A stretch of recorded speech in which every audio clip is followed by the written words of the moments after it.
Hello everybody. For this movie review I'm gonna do is something very special. I did a movie review on the sequel to this film. And it got a lot of likes. A lot of views and some likes. But hopefully this one can change that. It is, my friends, is Beetlejuice 1988. The OG where it started. Where this film starts is where a married couple in Winter River, Connecticut, where the film takes place, in that house that we've seen in the second film. We haven't seen the first one. Barbara and Adam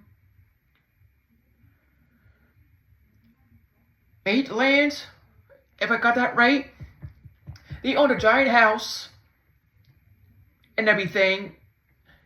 And someone, I forgot her name, was forcing him or persuading him to try to sell it for people who has a lot of kids. When he said no and everything, they went downtown to get a few pieces for the town they were building up in the attic. And he wanted kids, so she wanted to get pregnant. So while in the car, while talking about it, I believe a dog gets in the way of their car, and their car crashes onto the bridge into a river where they die in a way. And they don't know that yet. And when they do know, they have a book called Handbook for the Recently Deceased. That tells recent people that passed how to live in a way and how to haunt the house. Anyway, shortly after their passing, the Dietz family moved in. The father, who was in the first film, could be in the second because of legal issues involving kids, put it that way. The first one, he was there and everything. And if you've seen, what's that film? Hellraiser. Then, like, the mom was in Hellraiser. You've seen that film, so can't miss it if you've seen the film. And in Spartacus. So if you haven't seen those two, then look up her name. If you have seen those two things, then you know who she is. Anyway, then comes her daughter, Lydia. I believe her name is.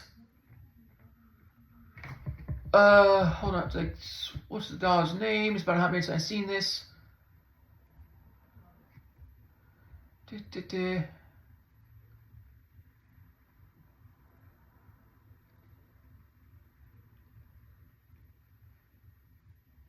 Yeah, Lydia. Okay,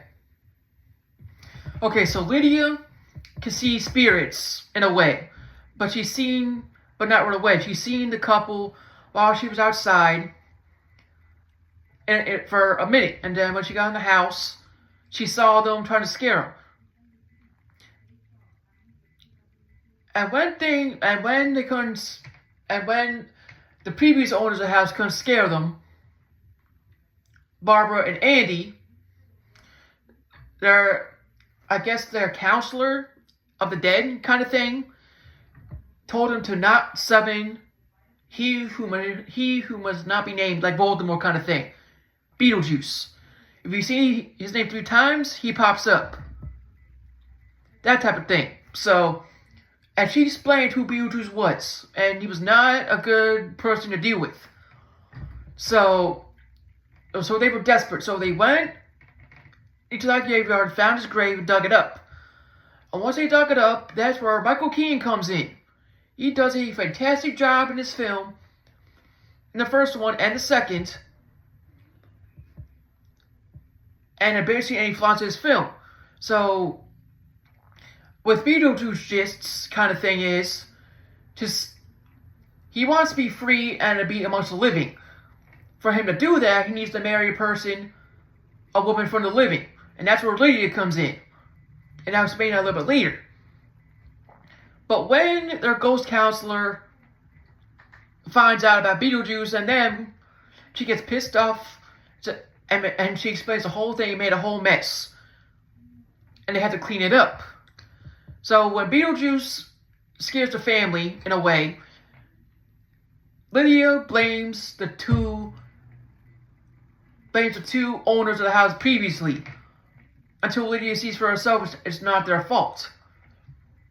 So Lydia makes a deal with Beetlejuice after summoning him after the Deet's family summons them in their wedding outfits and kills them slowly and painfully. So after that, she summons Beetlejuice and makes up a deal. If he saves them, they're gonna marry. Stuff like that. Towards the end, they do things to prevent him from being the living. I'm not gonna say what, nothing like that. And it ends on a good note. Again, I will not spoil this film for nothing. If you haven't seen the first one, go see it. It's a fantastic film, and it was made as a comedy / horror kind of thing, but mostly a comedy. So I'm not gonna make this longer than it should be, but the plot was fantastic. The actors did a banger job. Everything was handmade, and the funny thing is, for that house that was portrayed in the second one, they built that one by hand.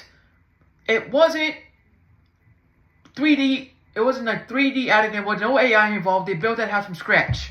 Again, for these two films. And that's where I appreciate. They did the hard work for the labor, make sure everything, the set was perfect. Now with AI taking over, it's not the same. So I appreciate the hard work and dedication to get everything right. And the film was a fantastic hit, and I loved it. Film number-wise, it did fantastic. Will I see it again eventually? Yes. I only see it like twice in my lifetime. I'll see it probably pretty soon or a year later. That's how good of this film this is. So if you haven't seen this film and saw the second, go back and see the first film. It's fantastic, and it sets up everything for the second in a way. And this film is more like a gem itself. The second film, as I reacted to, is not like that too much. But it was still good. This one is completely different. This one is a gem of its own. And made boatloads of money. And the box office was $84.5 million, and the budget was $15 million. I got the wiki up in front of me in case I forgot, so keep that in mind if I know everything to the top of my head. That's not the case too much, but long story short, rank 10 out of 10, and I explained everything else. Go see this film if you haven't. If you're a parent watching this and you want your kids to see an appropriate film, this is a good film for them to see. It's appropriate, funny, and somewhat scary. Nothing inappropriate in this film, and I'm glad for that fact. This film is a hidden gem and should not be missed for families that want to have family time, stuff like that. So I make this short and straight to the point. I said everything I need to say. And if you have not seen this film, go see it. If you have, you know what I'm talking about, and it's a gem from the 80s. So I'll leave a note with this. If you're a person that wants to see old films that were good, that's not horror film and comedy, this is a good film to start. And you will enjoy it and laugh your butt off. And explains how living in a dead play their roles in a way, which is a life lesson amongst itself. So, stuff like that. So,